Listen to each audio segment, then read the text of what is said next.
दोस्तों, सबसे पहले मैं आप सभी से ये सुझाव लेना चाहूंगा कि देश जिस संकट से अभी गुजर रहा है उससे निपटने के लिए क्या हमें भी अपना योगदान देना चाहिए। इसलिए मैं फंड रेज करने की सोच रहा हूँ। हालांकि अभी मैंने बस सोचा है। पहले आप नीचे कमेंट्स में मुझे बताएं कि क्या आप सब इस मुहिम का हिस्सा बनेंगे। अगर हाँ तो नीचे कमेंट्स में जरूर लिखें। और आज की कहानी सिर्फ एक साधारण इंसान की नहीं है। बेशक वो आपकी और मेरी तरह एक आम इंसान ही लगता है, लेकिन ज्यादातर विशेषज्ञ उसे हमसे अलग मानते हैं। और जो मैं आपके सामने आज रखने वाला हूँ वो समय हैकिंग और सोशल इंजीनियरिंग के लिए बदनाम था।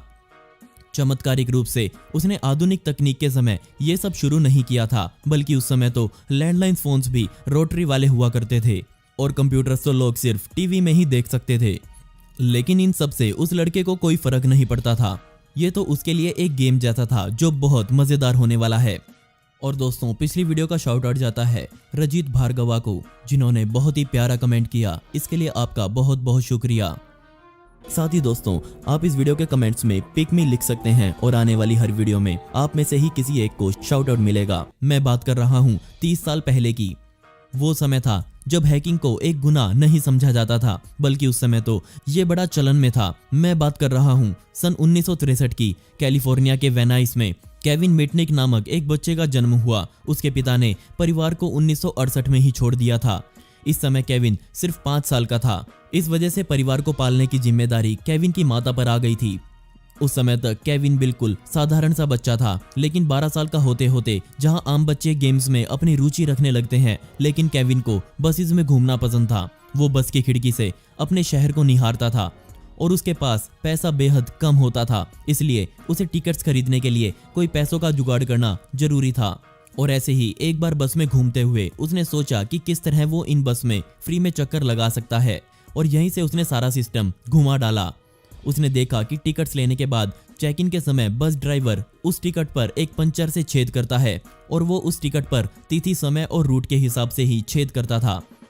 और इस बस में फ्री में यात्रा करने के लिए अब उसे एक छेद बनाने वाला पंचर और नई टिकट चाहिए थी। वो टिकट तो बस में रखे बॉक्स से उठा सकता था, लेकिन वो इस पंचर का जुगाड़ कहाँ से करता। कमाल की बात यह थी कि उसने इसका जवाब सीधा ड्राइवर से ही पूछ डाला, और उस ड्राइवर ने बिना सोचे उसे इसका उत्तर बता दिया। इस हिसाब से केविन की पहली चाल कामयाब रही। अब उसने अपनी इस ट्रिक से बहुत सी बसेस में बिना पैसा दिए यात्रा करी। उसे अपनी इस चाल पर बेहद गर्व हो रहा था, और अब वो खुद को एक महान इंसान समझने लगा था।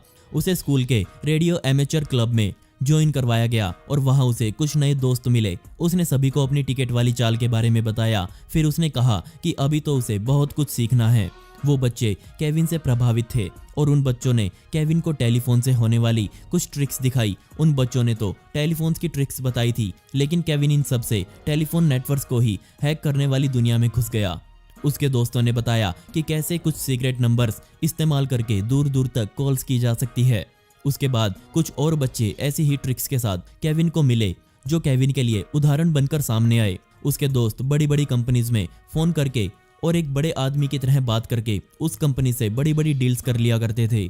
और इसी समय के बाद से केविन ने भी यही सब करना शुरू किया। उसने एक ट्रिक अपने कंप्यूटर टीचर के साथ आजमाई। उसने टीचर को कॉल किया, और कोई और ही आदमी बनकर उसने टीचर के बारे में सब कुछ जान लिया, और सारी सूचना इकट्ठा करके वो टीचर के पास गया और जाकर उसे सारी कहानी सुनाई। टीचर उससे इतना खुश हुआ कि उसने केविन को अपना सबसे खास स्टूडेंट बना डाला। इस समय केविन अपने हुनर को निखारने में लग गया था। 14 साल की उम्र में केविन सीख चुका था कि कैसे एक टेलीफोन की कॉल को पे फोन पर ट्रांसफर किया जा सकता है। साथ ही उसने कॉल ना उठाने पर रिकॉर्डिंग छोड़ने वाला फीचर भी निकाल दिया था। 15 साल तक आते आते फोन्स के बारे में केविन से ज्यादा इस दुनिया में कोई नहीं जानता था। उसे पता था कि पूरी दुनिया में कॉल्स कैसे फ्री में लगाई जा सकती हैं। अब जल्दी ही वो इस काम से बोर हो गया। अब वो स्कूल की कंप्यूटर लैब में घंटों बैठकर मैनुअल्स को सीखने लगा था। और सन 1980 में केविन ने सबसे पहले हैकिंग अटैक किया, जो कि स्कूल के लोकल नेटवर्क पर था। इसी बीच वो अपनी पढ़ाई को बिल्कुल भूल चुका था। अब उसका पूरा ध्यान सिर्फ हैकिंग पर था। सिर्फ 16 साल की उम्र में टेलीफोन कंपनीज केविन से इतनी परेशान हुई कि उन्होंने उसके घर का कनेक्शन ही काट दिया, क्योंकि उनके पास केविन की ट्रिक्स का कोई तोड़ ही नहीं था। वो अपनी माता के साथ एक अपार्टमेंट के रूम नंबर 13 में रहता था। कनेक्शन काटने के बाद उसने अपने घर का नंबर बदलकर 12B कर दिया। इस काम से उसे नया कनेक्शन तो मिल गया। 1979 में केविन को अपना पहला मिशन मिला, जिसके बाद ही उसे हैकर की उपाधि दी गई। उसे हैकर्स के एक ग्रुप से मिलवाया गया जिन्होंने उसे अपने अंदर शामिल कर लिया, लेकिन शामिल होने से पहले एक टेस्ट पास करना जरूरी था और यह टेस्ट था कि उसे डिजिटल इक्विपमेंट कॉरपोरेशन सिस्टम की सुरक्षा को तोड़ना है। उस समय इस कंपनी के पास सबसे पुख्ता सिक्योरिटी सिस्टम हुआ करते थे। वो कहते थे कि इस सिस्टम को कोई नहीं तोड़ सकता। कमाल की बात यह थी कि केविन ने इस सिस्टम को सिर्फ 5 मिनट्स में तोड़ डाला और उसके बाद ही केविन का हैकर्स के बीच एक बड़ा नाम बन गया। लेकिन अभी भी केविन टेलीफोन्स में ही रुचि रखता था और जैसा कि अब उम्मीद थी, उसके सामने पहली समस्या आई। इस हैकर के पूरे ग्रुप में एक लड़की भी शामिल थी और उसने अपने आप को पुलिस के हवाले कर दिया, जिसके बाद इस पूरे ग्रुप को भी पुलिस द्वारा पकड़ लिया गया। उसे 3 महीने की कैद और 1 साल तक सुधार गृह में रहने की सजा मिली। जेल में रहते हुए उसने अपना समय खराब नहीं किया। जेल के अंदर रहकर ही उसे दुनिया के सारे टेलीफोन नेटवर्क्स का ज्ञान हो चुका था। वो टेलीफोन हैकिंग का बेताज बादशाह बन चुका था और ऐसे नंबर्स बना चुका था जो कंपनी ने कभी रजिस्टर ही नहीं किए थे। वो किसी की भी कॉल सुन सकता था और किसी के भी फोन से कहीं भी फोन कर सकता था। 80 के दशक में उसने अपने हुनर को और निखारा। कैलिफोर्निया में रहते हुए उसने पूरी दुनिया के टेलीफोन नेटवर्क को एक मजाक बना डाला। साथ ही वो अपनी चाल का कोई सबूत भी पीछे नहीं छोड़ता था।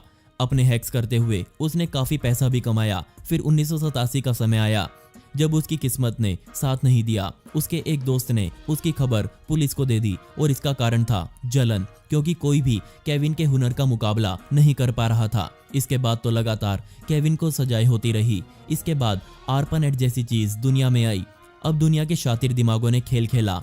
उन्होंने केविन की शक्तियों का इस्तेमाल करना चाहा। वो चाहते थे कि वो आरपानेट जैसी चीज को तोड़कर दिखाए।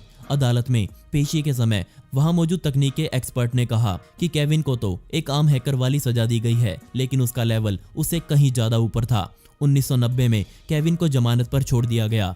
साथ ही ये शर्त रखी गई कि वो दुनिया में किसी भी कंप्यूटर को नहीं छुएगा। लेकिन जल्दी ही केविन अपने रूप में वापस आया। जो लोग उस पर तकनीक के सहारे नजर रख रहे थे, केविन ने उन सभी के कंप्यूटर्स को ब्लॉक कर दिया। साथ ही जिस जज ने उसे सजा दी थी, उसके बैंक अकाउंट को पूरी तरह से खाली कर दिया। अदालत में मौजूद सभी डिजिटल रिकॉर्ड्स को उसने डिलीट कर दिया। अब देखा जाए तो कानूनी रूप से उसके खिलाफ ना कोई शिकायत थी, ना ही कोई सबूत था। अब FBI जैसी संस्था उसके पीछे लग चुकी थी। 1992 तक आते आते जो FBI के लोग उसे ट्रेस कर रहे थे, केविन ने उनके कंप्यूटर्स तक से खुद के निशान मिटा डाले। इतना ही नहीं, उसने FBI कार्यालय में लगे सभी फोन्स को टैप कर लिया और वहां आने वाली हर कॉल को वो सुन सकता था और अब वो हर समय उनसे एक कदम आगे चल रहा था। 1994 में उस पर आरोप लगा कि उसने मोटोरोला का सेल्युलर सॉफ्टवेयर चुरा लिया है और 25 दिसंबर 1994 के दिन मिटनिक ने दुनिया को दिखाया कि वो क्या कर सकता है। उसने सुटोमो शिनेमोरा के कंप्यूटर को हैक कर लिया था, जो कि उस समय अमेरिका का सबसे बड़ा टेक्निकल सिक्योरिटी एक्सपर्ट था। उसने शिकागो यूनिवर्सिटी में बैठकर एक कंप्यूटर से ये सारा काम किया। उसने शिनेमोरा के कंप्यूटर से सारी जरूरी फाइल्स निकाल ली। अब शिनेमोरा के लिए मिटनिक को पकड़ना इज्जत का सवाल बन चुका था, क्योंकि यहाँ सुरक्षा करने वाले के घर ही सेंध लग चुकी थी। 15 फरवरी 1995 के दिन मिटनिक को गिरफ्तार किया गया। बहुत से लोग मानते हैं कि उसने पुलिस के सामने सरेंडर किया था, क्योंकि उसे पकड़ना लगभग नामुमकिन था, क्योंकि हर समय वो एक कदम आगे चलता था। उस पर 23 अलग अलग तरह के केसेस बनाए गए और लगभग $80 मिलियन चुराने का आरोप लगाया गया। इस समय तक वो पूरे अमेरिका के साथ साथ पूरी दुनिया में एक लेजेंड बन चुका था। उसने पूरे 5 साल जेल में बिताए, जिसमें से 1 साल तो उसे पूरी तरह से अकेला रखा गया था। अदालत में तो ये तक बोला गया कि अगर उसे एक टेलीफोन दिया जाए तो वो यहाँ बैठे ही पूरे एरोस्पेस को नियंत्रित कर सकता है। साथ ही किसी भी मिसाइल को एक टेलीफोन से लॉन्च कर सकता है। वो हैकिंग सिर्फ अपने शौक के लिए करता था। साथ ही उसने कभी किसी को इससे नुकसान नहीं पहुंचाया। वो लाखों करोड़ों मिलियन डॉलर्स कहीं भी मिनटों में भेज सकता था। और जेल से रिहा होने के बाद उसने एक आम नौकरी करी, वो भी एक छोटे से मेडिकल सेंटर पर। जब वो जेल में था तब उसके ऊपर बहुत सी किताबें लिखी गई। 2005 में वो जेल से बाहर आया और उसके बाद उसने कभी हैकिंग नहीं करी। 2003 के बाद उस पर लगे हर तरह के प्रतिबंध हटा लिए गए और 2010 के बाद से वो कंप्यूटर सिस्टम की सिक्योरिटी में काम कर रहे हैं। उन्होंने खुद की कंपनी बनाई जिसका नाम डिफेंस थिंकिंग रखा, जो कि आज भी बहुत सी बड़ी बड़ी कंपनीज को सुरक्षा प्रदान करती हैं।